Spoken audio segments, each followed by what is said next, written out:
بسم اللہ الرحمن الرحیم۔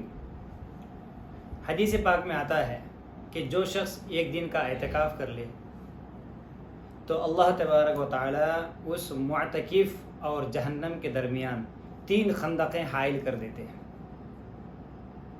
ایک خندق کا فاصلہ جتنا آسمان و زمین کے درمیان مسافت ہے، جتنا مشرق و مغرب کے درمیان فاصلہ ہے، اتنا بڑا فاصلہ ہوتا ہے۔ ایک خندق کی مقدار مسافت اتنی ہوتی ہے۔ اللہ تبارک و تعالی معتکف اور دوزخ کے درمیان ایسی 3 خندقیں حائل کر دیں گے۔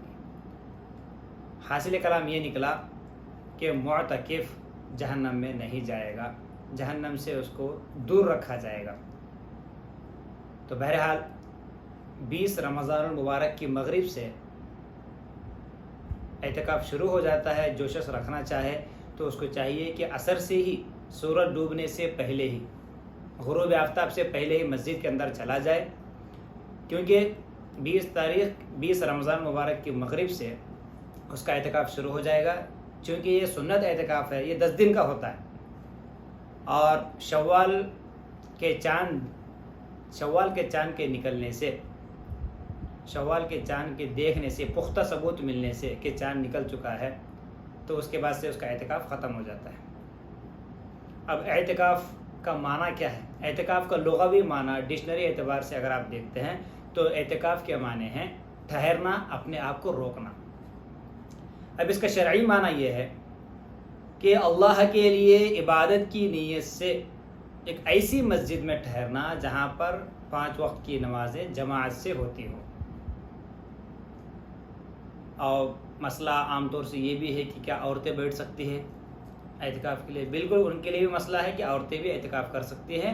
ان کے لیے گھروں میں ایک مخصوص جگہ ہو جہاں پر وہ عبادتیں کر سکے، کسی طرح کا وہاں پر کوئی ان کو ڈسٹربنس نہ ہو، کوئی ان کو کسی طرح کی تکلیف یا خلل واقع نہ ہو۔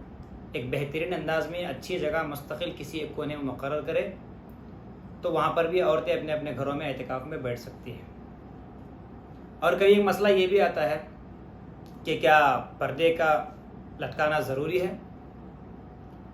پردے کا لٹکانا ضروری تو نہیں ہے، لیکن ہاں اس سے، پردہ لٹکانے سے ایک سوئی رہتی ہے، ایک ساتھ ایک جگہ انسان اپنی توجہ رکھ کر، اس کی توجہ مبذول نہیں ہو پاتی، ایک طرف توجہ رکھ کر انسان عبادت کر سکتا ہے۔ ورنہ ہوتا یہ کہ انسان ایک دوسرے کی شکل دیکھنے سے اس سے بات کرنے کا من کرتا ہے، ہنسی مذاق ہوتا ہے، باتیں ہوتی ہیں، ادھر ادھر کی باتیں ہوتی ہیں، جبکہ مسجد کے اندر صرف قال اللہ قال رسول، اللہ اس کے رسول کے علاوہ کوئی بات درست اور جائز بھی نہیں ہے۔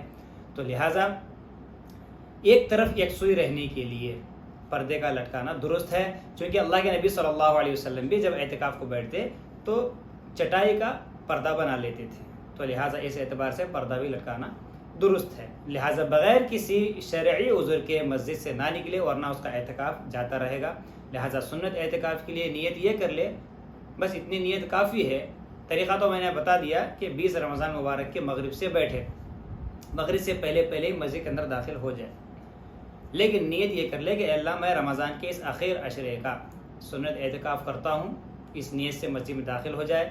بسم اللہ دخلت وعلیہ توکلت ونویت سنت الاعتکاف، اتنی نیت کر لیں، انشاءاللہ تبارک و تعالی آپ کا بالکل بہترین اعتکاف ہوگا۔ فضول باتوں سے بچے، فضول کاموں سے بچے، بغیر کسی شرعی عذر کے باہر آنے کی کوشش نہ کریں۔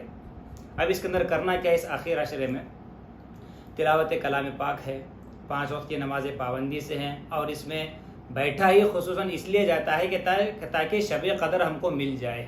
شب قدر کو پانے کے لیے، شب قدر کے حصول کے لیے انسان اعتکاف میں بیٹھتا ہے۔ اس کی پابندی بھی اسی لیے ہوتی ہے کہ شب قدر ہم کو مل جائے۔ زیادہ سے زیادہ عبادتوں کی کوشش کی جائے، قرآن پاک پڑھے، ذکر الہی کرے، اسی طرح سے نوافل ہیں، فرائض ہیں، فرائض کی جو قضا رہ چکی ہے، جو نمازیں چھوٹ گئی تھی اس کی قضا کر لے یا نوافل پڑھ لے۔ یہ ساری چیزوں سے اگر وقت مل جائے، یہ ساری چیزوں سے فارغ ہونے کے بعد اگر پھر بھی وقت بچا رہے تو تھوڑا سا آرام کر لے۔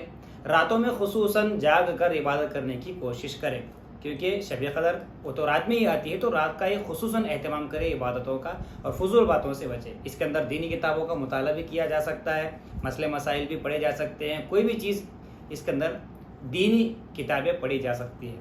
لیکن اس کے علاوہ کوئی کاروبار کی باتیں یا ادھر ادھر کی باتیں، دنیا کی باتیں، یہ چیزیں کرنے کی کوشش نہ کریں۔ ہم یہ سوچتے ہیں کہ کوئی نیک کام ہم کر لیتے، اس وقت اعتکاف میں بھی کر لے سکتے تھے، کسی کی مدد کر سکتے تھے، جا کر کوئی بھی چیز ہم کر سکتے تھے، انسان کو یہ خیال آتا ہے، لیکن اس کے تعلق سے بالکل بے فکر رہیں۔ اللہ تبارک و تعالیٰ ایسے نیک کام جو انسان عام دنوں میں کیا کرتا تھا، ان کا ثواب بھی اللہ تعالیٰ آپ کو اعتکاف میں بیٹھنے کی وجہ سے، اس کی برکت سے اللہ تعالیٰ ان چیزوں کا ثواب بھی عطا فرما دیں گے جو آپ نہیں کر سک رہے ہیں صرف اعتکاف کی وجہ سے۔ اللہ تعالیٰ سب کو اعتکاف میں بیٹھنے کی توفیق عطا فرمائے، اور جتنے حضرات دنیا بھر میں معتکف حضرات اعتکاف میں بیٹھیں گے، اللہ تعالیٰ ساروں کے اعتکاف کو 100% قبول و منظور فرمائے۔ آمین۔ وآخر دعوانا ان الحمد للہ رب العالمین۔